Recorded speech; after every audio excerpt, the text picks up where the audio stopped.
Greetings, coders. In this video, we're going to continue to look at the min heap, except instead of using a tree as the data structure to hold the min heap, we are going to implement it using an array.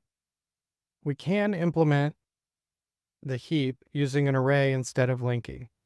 No links are actually required. Instead, what we do is we use a couple calculations so that we can figure out either the leftmost child, the left child, or the right child, or the parent based on our current position.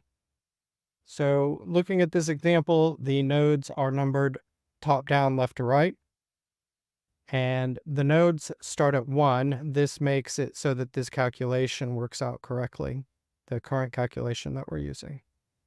The left child of C is 2 times 3, which is 6.